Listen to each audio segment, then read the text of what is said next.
think the demand is already there. So when people say we're going to pick up, I don't think that's true. I think the demand is what it is now. It's not going to fall back much until the subsidies all drop off or super accelerate from this point, because it's already accelerated over the last year. So those supply chains which have not performed well are unlikely to suddenly perform well in the future without massive rethink and massive investment. And for those organizations that are realizing that e-commerce doesn't pay as it's being done, they may not even have enough money to invest. And that's assuming that they rank that investment against, and they can see what the future really looks like. If they're thinking it's all about stores, it's all about, the app, it's all about how we merchandise a product selection, or if they think it's all about that, they're definitely not going to spend any money in the warehouse, the truck, driver training, these kind of things. And it's made it even worse because retailers are signing up at a rate of knots. And you can see it in Retail Insider. With Instacart, Costco, Walmart, M&M, Staples, Sephora, you name them, they're all signed up to Instacart, where basically Instacart turn up with their software and say, hey, we'll help you out. We've got a ton of personal shoppers, really good guys. They come in, do all the shopping. You don't have to disturb your stuff, and we charge the customer, and we do it in 2 hours. How does that compare to Amazon? Well, let's sign up. But what they don't realise is that Insta collecting all this information about particular individual residential areas, and we're going to very quickly move from Instacart to Instamart. Welcome, and thank you for joining me today. My name is Gary Newbury. I'm a senior executive on call, helping businesses in the make, move, sell flow of consumer goods and services. My purpose is to inspire business leaders, particularly those within the consumer products and retailing space, to think big, be bold, scale, adapt and win, one epic supply chain transformation at a time. There's additional content available through my website, RetailAID.ca, or on my YouTube channel, RetailAID. Be sure to check it out. As the business world faces much volatility, uncertainty, complexity, and ambiguity, organizations need to be tapping into resources with an inside edge on transitioning their teams to be agile, innovative, and digital, with thought leaders, experts, and senior executives who have mastery of operational turnarounds and strategic transformations to help reorientate their enterprises. There's great material to get through here, so let's get started. The whole thing about supply chain is that it's in the public domain, like the public consumers kind of have a broad grasp of what the supply chain is. If you were in England the last 4 years, everything was about the separation between the UK and the EU was all about the supply chain. We were going to have no medicine, untrue. We were going to have breakdowns in food supply, and it was like drawn up to be this dramatic picture of don't do this. Oops, we did. When we translate that to more recently, about a year ago, when we went into lockdown, not knowing what was going to happen next to us, as average consumers went to the local grocery stores and found empty shelves. Consumers understand that a supply chain failure results in I don't get to get my loaves of bread, my toilet rolls, my day-to-day staples from the local grocers. So the supply chain is of concern to consumers. So one might argue that it would be a concern to retailers, surely.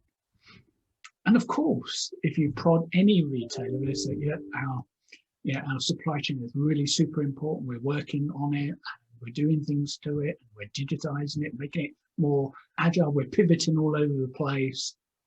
It sounds very similar to the discussions they were having in the earlier part of the 2010s. We're moving to store of the future, we've mapped our customer journey, we're omni-channel, blah, blah, blah, blah, blah. As I reflect on things, we're still buying loads of stuff from China. We're still not investing heavily in local supply bases, because local supply bases give us a huge amount of opportunity. And the opportunities retailers are looking for is to get on the front foot, to set the trend. If we can set the trend, we can corner the market, we can be the market leader, we can drive loyalty, we can drive our sustainable level of profitability. Unfortunately, we don't always think that way. We just hope that if we keep our stores open and we flood it with product, somehow our profitability is reassured, it's guaranteed.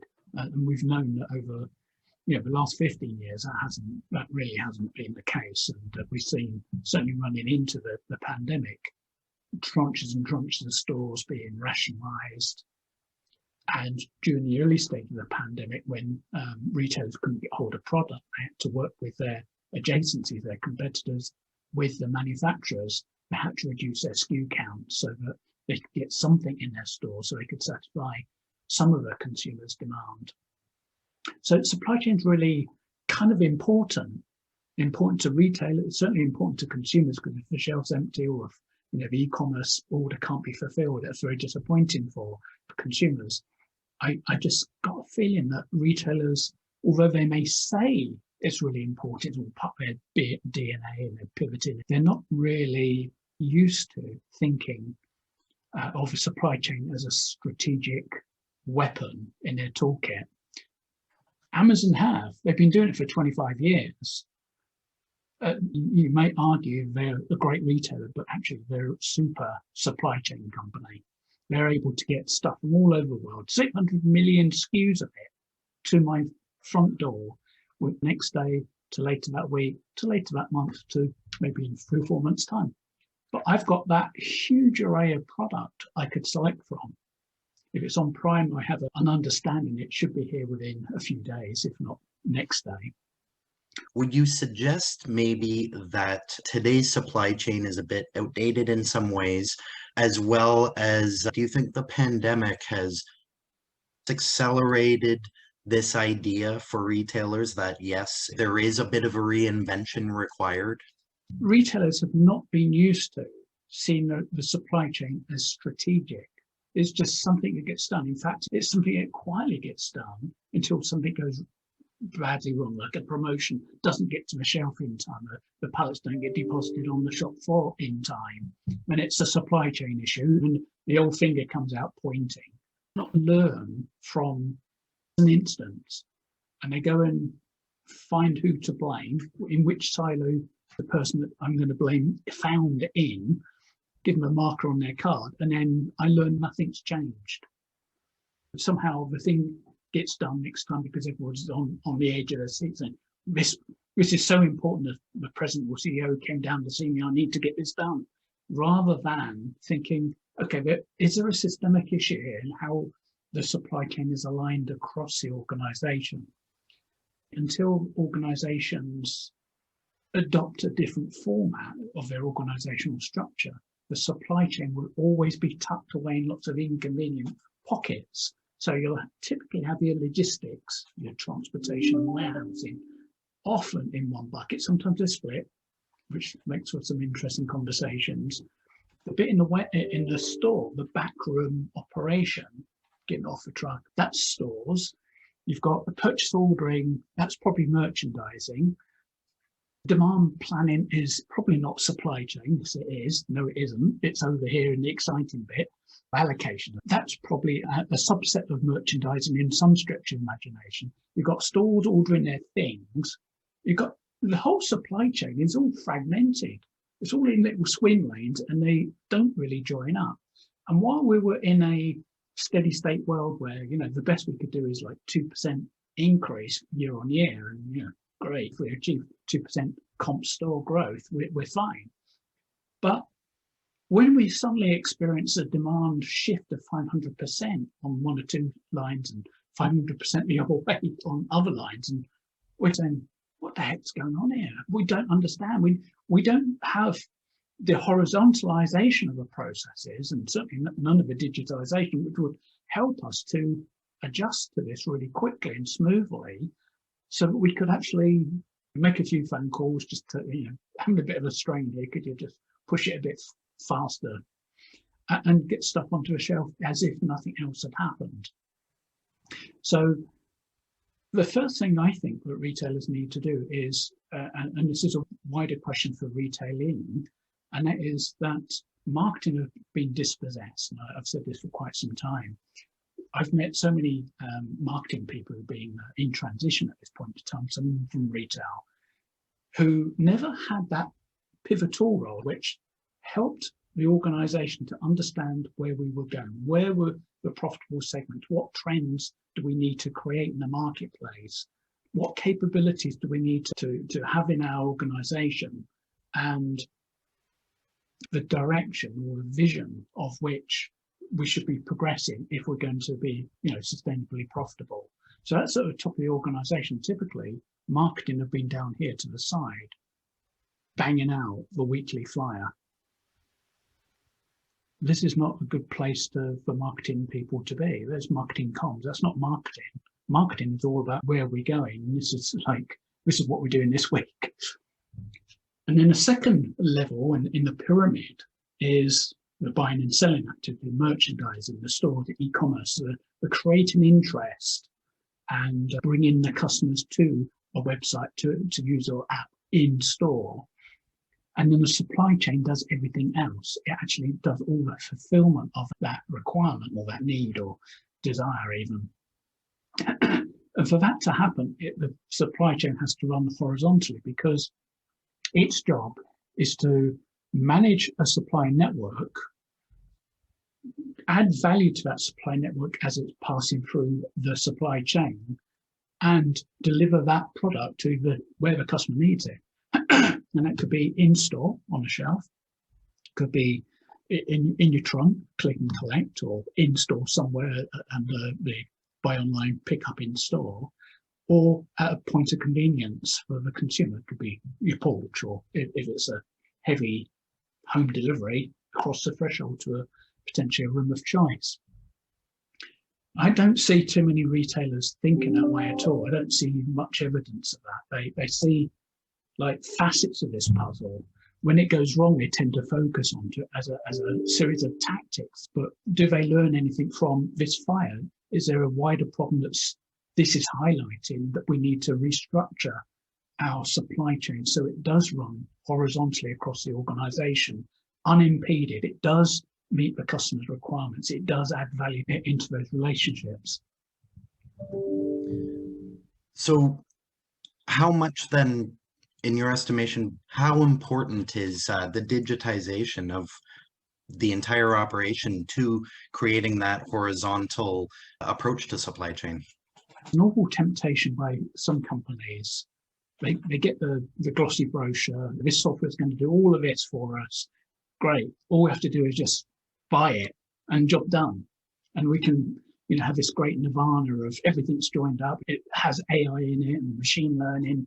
We don't have to change anything, because if we did, we'd have to confront our fundamental understanding of how things get done around here, our culture, our organizational structure, our communications, how our silos run. We would actually have to change all that. And are we prepared to spend time thinking about that, let alone doing that? Because that's a big task in itself. Doing it is relatively easy once you've done the hard thinking. You can digitize parts of the puzzle, but you always will end up with suboptimal thing where people have parts of digitization of the supply chain, but then at the peripheral points there's like Excel spreadsheets. Which one are you on this week? I'm on this one, right? Okay. To contemplate digitization of the supply chain, and when I talk about supply chain, at one level I'm talking about the one within the organization, but we mustn't forget that actually we have a supply network which we must digitize for this bit to work, and then obviously the distribution network, the stores, and how we handle e-commerce. So digitization is an important part, and once we're digitized, we can use AI. If we try and apply AI onto what we already have, manual processes, the Excel spreadsheets, the bits of ERP, whatever, the only questions we can ask ourselves are existing bits of data. We say, oh, we've got all these bits of data like comp store, sales last year, this year, we're already collecting sales, we're already doing this, we're already doing that. all right, so what we do is we put the AI onto it and it would just tell us a bit faster what we already knew. That was a bit of a disaster, wasn't it? It didn't give us any actionable insights. So the rush to get a solution because it's out there sometimes belies the fact that many people don't understand what needs to happen to actually enable AI to do its thing. Because we all want AI to do its thing, because humans can't compute that level of complexity in the speed that AI can. But if we're just going to put AI onto what we already do, you might have some small optimization going on. I mean, if you look at, say, a typical route plan, and you throw a few extra components into the mix, like cost stop, all the kind of running costs and stuff, and ask a router to join up a number of calls, and put some other constraints like time windows and all this kind of stuff. The natural tendency of a router is to draw a circle. So you either seed it here and then come back, or you start here and just kind of work around in this broad circle. When you do AI and you throw in some other things that a router doesn't always see, the AI will come up with a very confused picture to a router, but it will be optimized. But it's only optimized on the quality of the information that's already flown around in the system. And if we don't make the yield changes and then digitize that and then layer in the AI to, now we've got all this data, we can interrogate, we can ask creative questions that we could never imagine we could ask. Then AI can provide some solutions towards how do we be better, how do we optimize this, how do we get more efficient, how do we become more effective. But those questions are already asked of our existing process, and the answers aren't particularly palatable sometimes.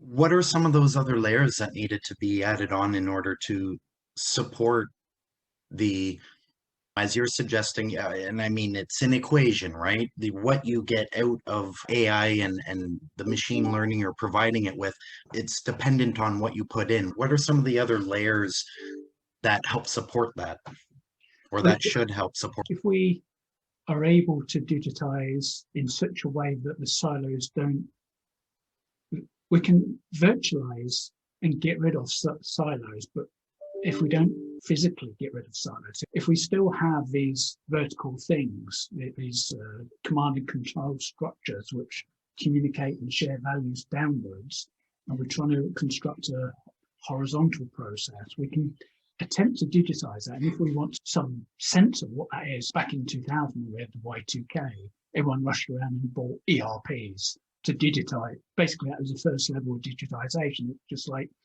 okay, we're going to digitize the books, the financial records, and then we're going to step into warehousing, merchandising, whatever, without ERP. And sometimes we have to buy a best of breed package and join it, or the ERP will just buy another couple of packages which are part of that software and extend it into logistics, merchandising, stores, whatever it might be. It was somehow limited in our scope of what we were talking about, because it was run your silos, please. So if we were then to imagine stepping back from it and say, silos don't exist here, so what would you do? That's a completely different question. That's one which is sometimes unfathomable if you're talking to retailers. So to get rid of the silos, have you lost it? You've been down to that cannabis shop, whatever it is. They just don't, they can't. Well, that's, retailers can't see beyond the structure that they've had for literally decades. That's more of a philosophical way of looking at it then, right? That's then what needs to change, and you're suggesting far greater integration of departments right across the organization in order to understand how everything is connected and how everything works. If you look at how the supply chain is currently organized within chaos theory, we have this small thing over here, and when we're looking across the ecosystem, we have a small thing over here, like a virus in China, and that causes a massive, unpredictable change in this part of the ecosystem, because we're not aware of all these interconnections, because we've said this is our way of looking at the world is verticals, silos. So if something happens, the early response to that is not to increase the levels of collaboration to understand, learn. It's to actually find out who did it. One might say it's philosophical, but I think that there's a burning need for a retailer to actually do that process as part of their wider reinvention when they are looking at the whole proposition and trying to see how stores and e-commerce and any other aspect of the sales channels can be combined. And then what does that mean for the rest of the business? How does that get reconfigured? How do we realign everything to allow this to happen here? We need to work out what that is, because e-commerce doesn't pay. We know that. Amazon been at it for 25 years. Yeah. They haven't had a financing problem. So they've got some of the most brilliant of minds working on this problem. And it's only in the last few quarters or something that they've turned a profit. So their retail business is marginal at best, which includes the logistics. And obviously they got the Prime membership paying into like $10 billion into that, which helps. But their whole business model is e-commerce. Yep. They're a digital native until they acquired Whole Foods. So they had to work out how they could organize their supply chain, and they organized it flat. And even there, they're not making money. So they themselves have to find some, almost revolutionary way to move that. I think the big game plan is just to absorb so much traffic, they can up their prices because they're not as cheap as they used to be.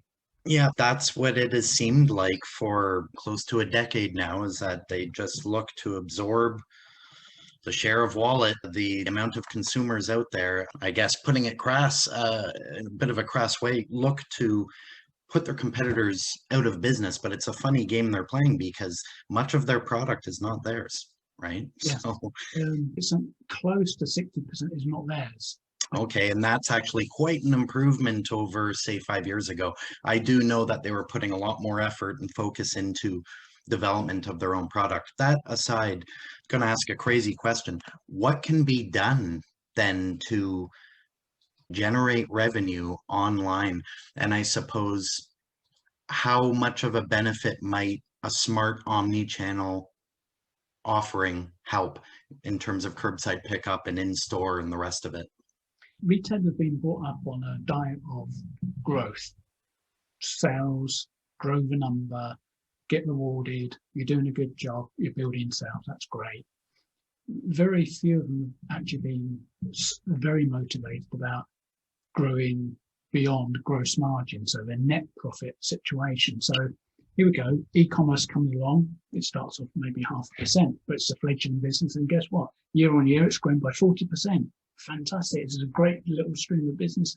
And of course, the pandemic's moved whatever it was to, a much, if you're a non-essential retailer, it's suddenly grown to 100% of your business, but your store-based businesses just fall into the wayside because you've not been able to do very much with it. So the issue for me is that for a business to create the environment that the supply chain can be reconfigured, it actually needs to step beyond thinking about that, because we've heard about agile supply chains, resilient supply bases, but that's highly tactical. It's just like a number of people shouting down the phone, making certain things happen. And life shouldn't need to be like that. If we digitize the whole end-to-end supply chain, we just press a few toggles and somebody else gets the order. So there needs to be at the front end of the business a very clear integration between stores and e-commerce, and rationalization down to a series of clearly defined problems that the retailer is solving for their target consumer. When they get to that, suddenly a number of the problems become a lot simpler to solve, because chances are the business will be smaller. They may actually end up with smaller stores, and they can populate. With a small format store, you can put it exactly where you want it. Whereas when you're talking about like a 200,000 square foot store, it's a bit hard to uplift that and put that somewhere else. Whereas if you're in an M&M or something like 1,000 square foot, you can actually depots all over the place and had a very strong presence. But the nature of that store may shift from what we have known stores in the past. They've been literally that place where you got stuff. And sometimes you had a bit of an experience, but chances are you didn't. You went in, looked around the aisles, picked up, put it in your basket, tilled it up, and did your own last mile on the way home. But I think that the issue then becomes, well, what does a store look like? I think it's just a showcase, and it may be of a shorter, a smaller scale in terms of physicality. What that means is it pushes all the pressure now onto the supply chain, because people will wander into the stores where they may not be able to buy anything at the store, but they can order things either on their phone or on a kiosk. The store is just a node point where the consumer interacts with the brand in real time. With respect to leveraging these spaces, that was a question I was really interested in asking you about, the impact on the store network, the number of stores, the size of stores, and the use of the stores. Do you think that use of spaces as more of interaction, but also fulfillment hubs, is that, it just sounds so complex. It seems like a very big challenge for retailers to generate revenue through online sales. Would that help them put more of a dent into that by leveraging these spaces as fulfillment hubs? It depends on what they're trying to achieve, how many of them they've got, what their lease profile is. So some of them probably want to get rid of as their consumer base and their sales base goes down. They want to shuffle off the leaseholds that they're involved with. One of the big challenges when we look back 15, 20 years and see how things have developed, 15, 20 years ago, we had Grocery Gateway here, which was pretty cool. But we didn't have too much e-commerce, but certainly nowhere near the level that we've got right now and have experienced over this last year.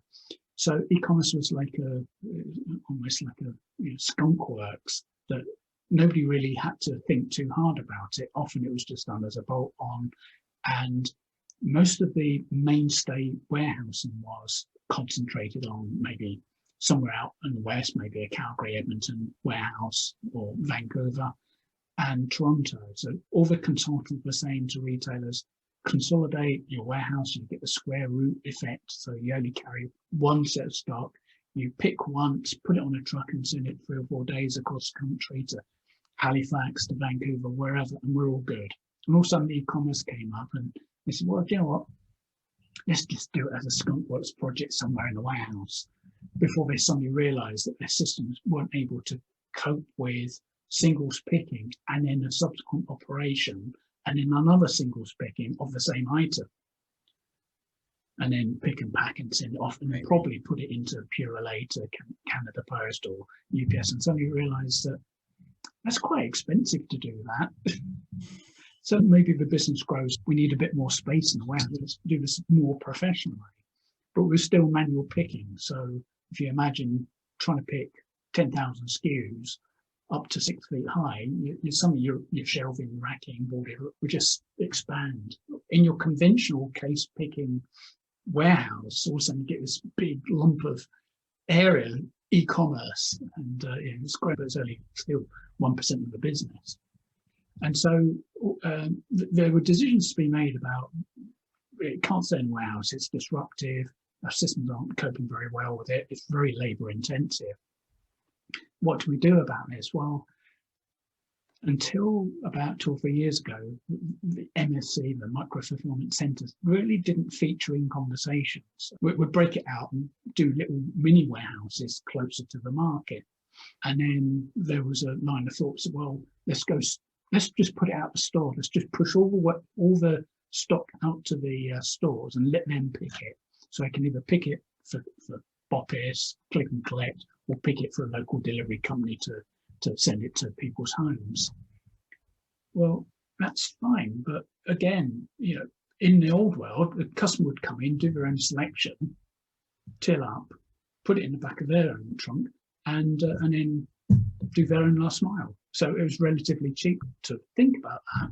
As soon as we add in a layer of labor into that we have to do the picking for the customer, and then put it in their trunk. Well, hang on, this isn't a warehouse where we just look at products from a basis of their speed and accession frequency. It's actually merchandising have a hand here. They like the thing presented. So I go and pick a tomato sauce. Next one, tin of beans. Hang on, I've got to walk across a few aisles before I get to the tins of beans and stuff. And then when I have it, I might have a slot that I'm working towards, but chances are the customer might slip. And I want to sell them this stuff I pick because I've invested the money into it.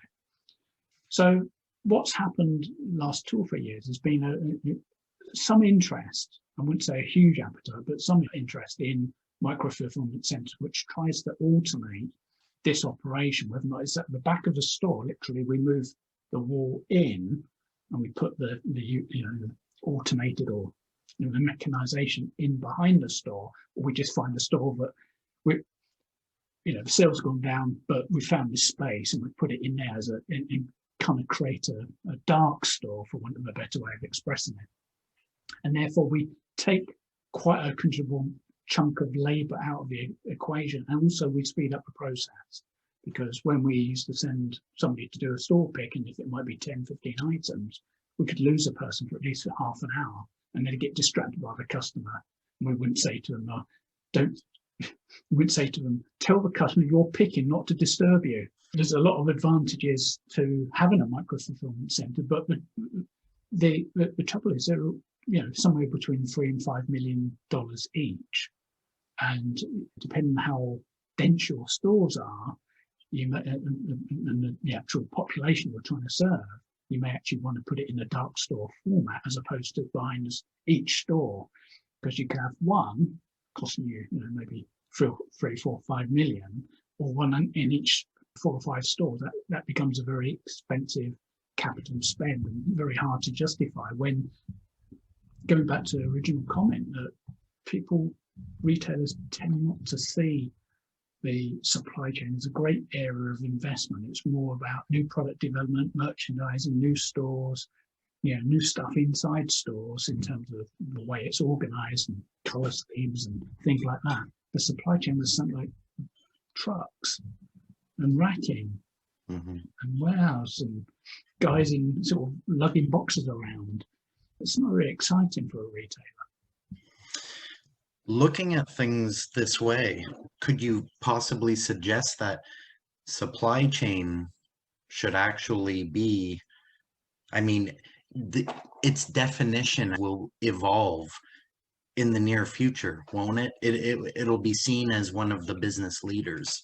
I think the supply chain definition hasn't changed. It's just whether it's been adopted in a way that is meaningful. So in my language, the supply chain is all the individual logistics elements being aligned to deliver value to the consumer.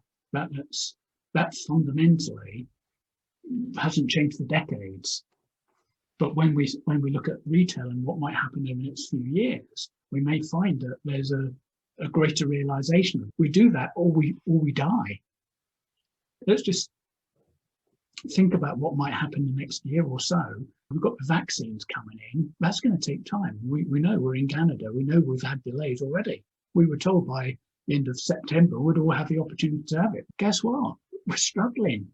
I've always said summer 2022 before we get beyond the vaccine and can even start thinking about where we're going in terms of rebuilding the economy and getting back on track. If that's the case, we'll have been in this kind of weird stasis since March 2020. That's 2 and a bit years. If that doesn't enforce new disciplines, people say that as soon as the vaccine's in, we'll all come out of our hibernation, we'll rush out and spend loads of money. Well, here's a news flash. I don't think many people are going to be in jobs. And if they've been saving money, guess what they're going to continue doing? Faced with that level of uncertainty, they're going to continue to face money. So the demand that they're already placing through online isn't going to change. I think the online just going to, it's accelerated as more people become first-time users, and it's not too bad really. Yeah. Especially if they use Amazon next day or Sunday, they're already consuming what they need. The only variation to this might be from a bricks and mortar would be apparel, because we sat at home, we haven't really had any great need to dress up, and even then I'd argue that many of our clothes may not be super fashionable, in which case we can carry on wearing those. So the apparel industry has got a real problem on its hands. And then do you go out to restaurants? Well, depending on your view of how this whole thing is rolled out. If you're theatre, you probably won't want to go anywhere. So you'd probably stay at home and continue to use your e-commerce new learned skill. So I think the demand is already there. So when people say we're going to pick up, I don't think that's true. I think the demand is what it is now. It's not going to fall back much until the subsidies all drop off, or super accelerate from this point, because it's already accelerated over the last year.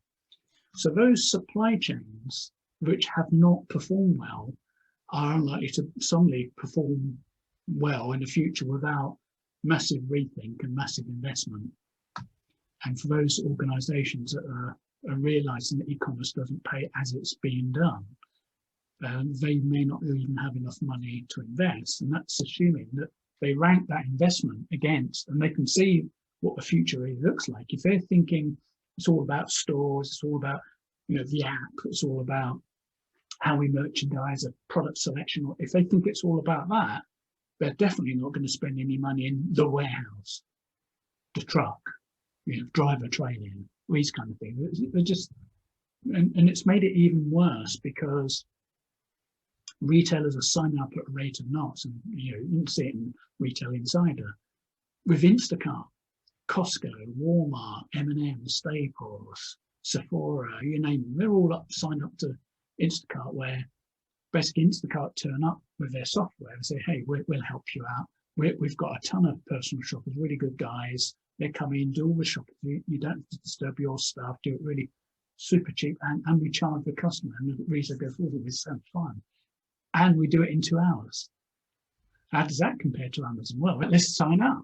But what they don't realize is that Insta collecting all this information about particular individual residential areas, and they're going to very quickly move from Instacart to Instamart, where they're understanding this neighborhood, what kind of basic consumption patterns does it have, and let us handle that on behalf of retailers.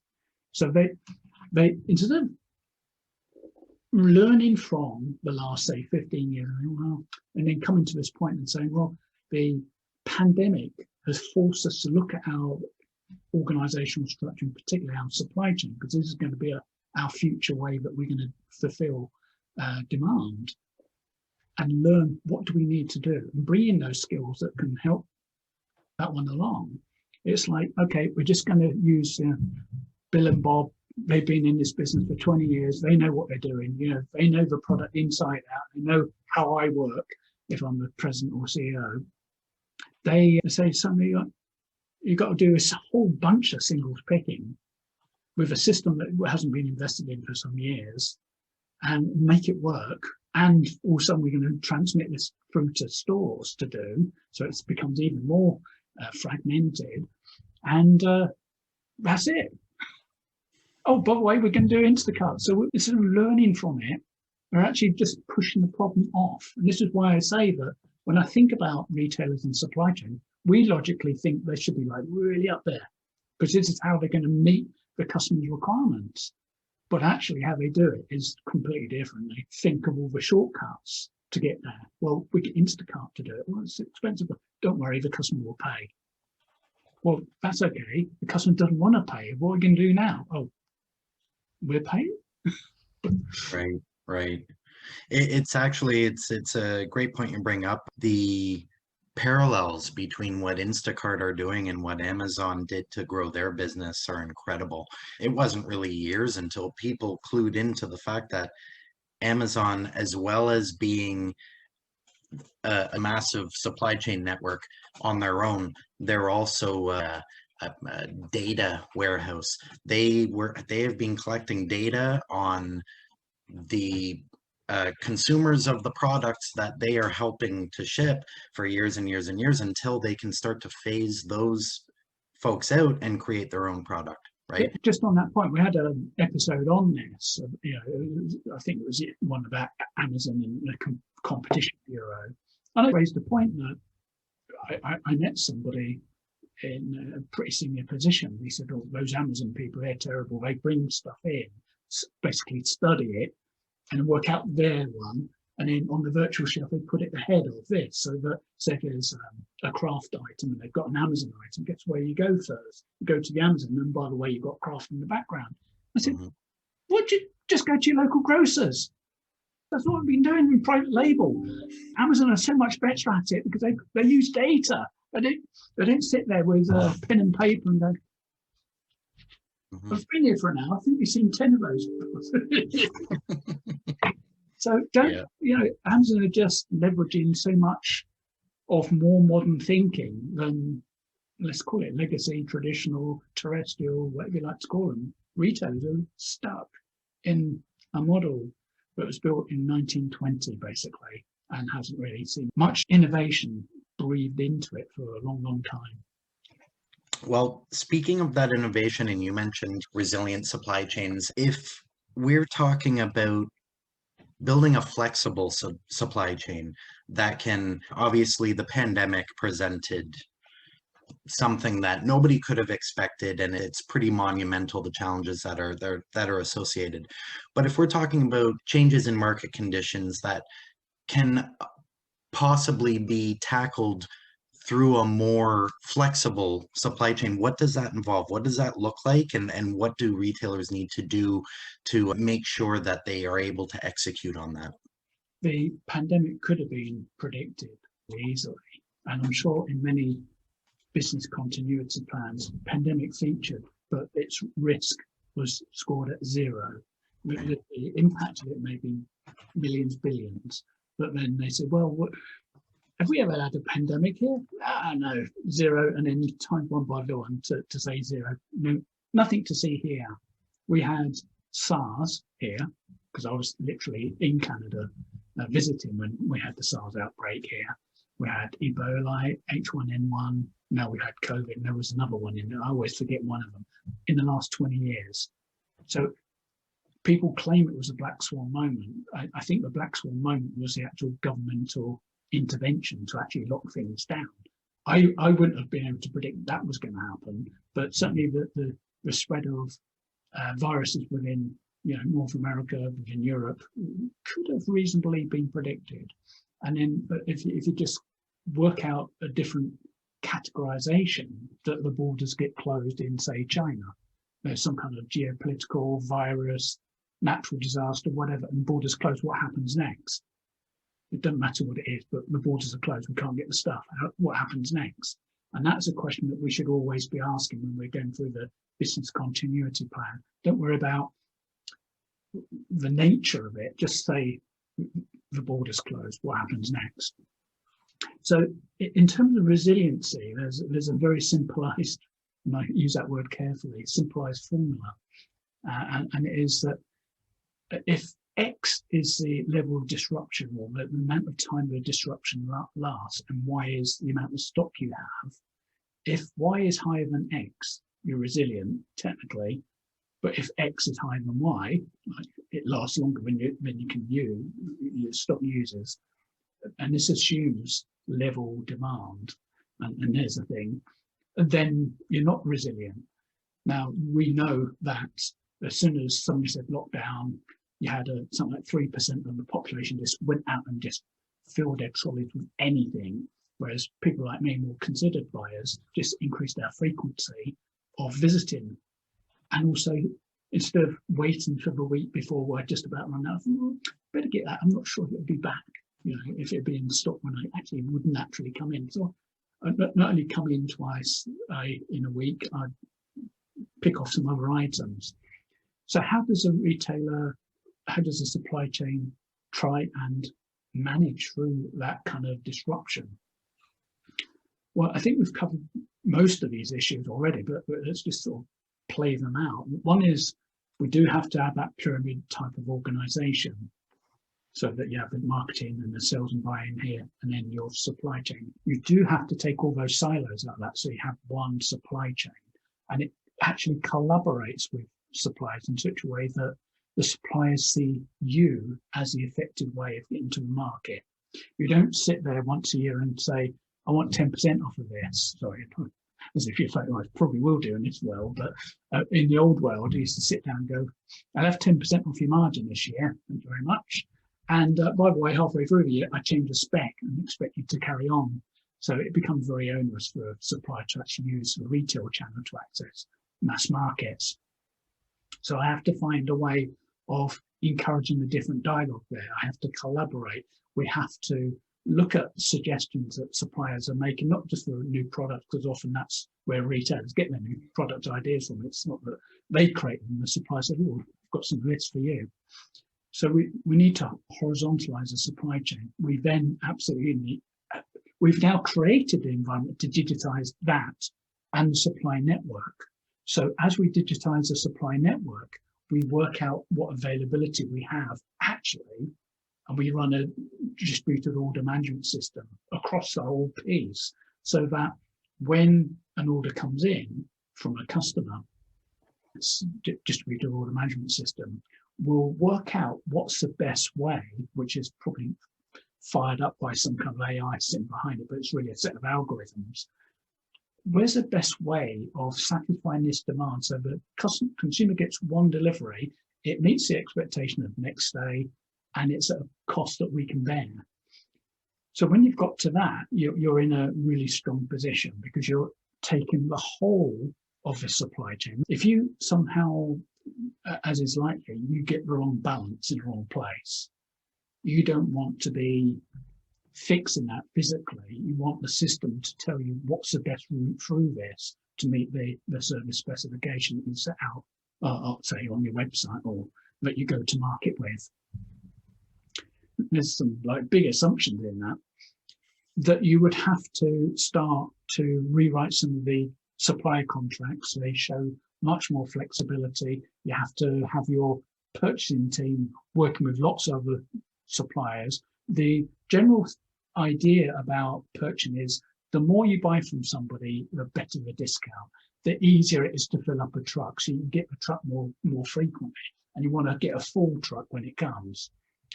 But if we were working with other people, is there other methods? If we use LTL, less than truckload, to move things in, or less than container load, there's some big issues with using that kind of a method of transportation because you typically lose visibility. And even if you get good visibility, because it's LTL, it can take a much more circuitous route than if you're paying for the container. It's all my stuff in this container, get it to me right now kind of thing. It's a very different proposition to, I sit with other people in another container somewhere and it come to me when whoever shouts the loudest might move it towards a port. So there's lots of small things that you can do at the front end of the business around inventory. You can disposition the inventory close to market, so you can respond more quickly if it's at store level as opposed to in the central warehouse. You can start actually looking at your KPIs and looking at those differently. You can start to look at the culture within the organization, within the supply chain, to try and help people to see that there's actually a consumer at the end of this. And we better sort of change our way of thinking. If we think that it's all about budgets and about winning against your organizational colleague, that really has to stop. All the lobbing things over silo fences. And it keeps coming back to, we will have to take out the silos because they get in the way. We have to communicate very clear messages about what's important, what we incentivize people to do.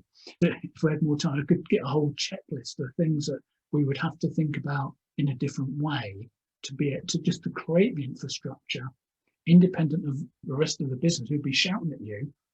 If you start disturbing this from a way that they understand it, there's going to be a lot of pressure from the business saying, no, put it back to what it used to be, but it's not working. Doesn't matter. It did kind of work, and it was kind of invisible because it kind of got things to stores.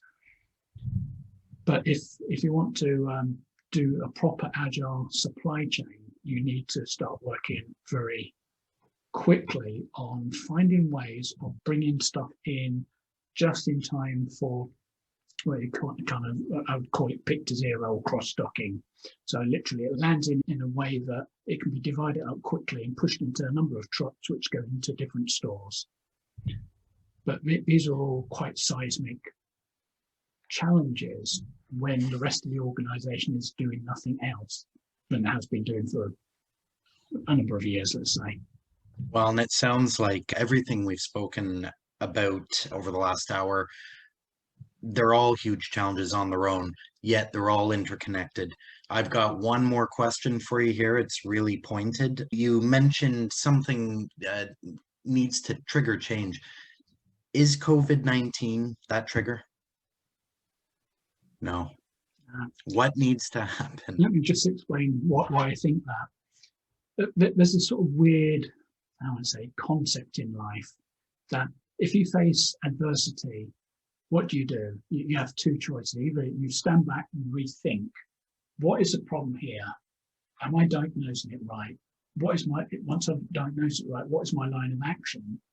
And it takes a really calm, cool mind to do that, and then to execute against that different strategy. Or you just ask people to do what they've been doing for very predictably for a number of years and say, do more of it, guys, just do more of it. Retailers have had a good history of being good tacticians, being good at executing things which are like, get this done now, do it now. This speed of execution, but not necessarily addressing the right problems because they don't really give themselves enough capacity or credit to say, we can actually think differently here. We need to think differently here. This is not enough. What we've been doing, if we just do twice as much of that, it's not going to get us to anywhere. We're just going to throw labor at it. We're all going to feel exhausted, we're going to burn out, but somehow we get through this together. And I think culturally, that can destroy organisation. If you look at some of our grocers, I think they have a long way to go to get back to it, to be able to manage their culture in a way that allows them to move forward. Because what happens under these pressure conditions is the individual silos, the warehousing department, the transport department, the replen department, the allocation department, all, because nobody's looking after the whole culture during this disruption, they form their own subcultures. They kind of work out what good looks like around here within our capabilities we've got, and they start reinforcing that. They say, well, we always have to do this on a Thursday because we're judged well if we do this on a Thursday. So that's what I call cultural inversion, where now to bring all those people out of those silos with that heavily reinforced new culture, which has been derived from a silo level, not a corporate level, really hard work. Right. And I suppose part of that is really empowering through creating that horizontal approach to supply chain. It empowers departments and probably increases collaboration. But this has been amazing, Gary. This is a lot to unpack, and you've done a great job doing that. I suppose it can probably be summed up as companies who are on the right track in one or more of these areas will likely be the ones that not only survive, but grow, capture more audience, and those who aren't will unfortunately not be around too much longer. Thank you for listening today. I hope the information has been valuable for you and your team. You can connect with me via the website retail.ca and go to the contact page, or via LinkedIn by typing linkedin.com/in/last-mile. Look forward to hearing from you and playing an active part with your supply chain and your business's transformation as you start to act boldly, think big, scale, adapt, and win.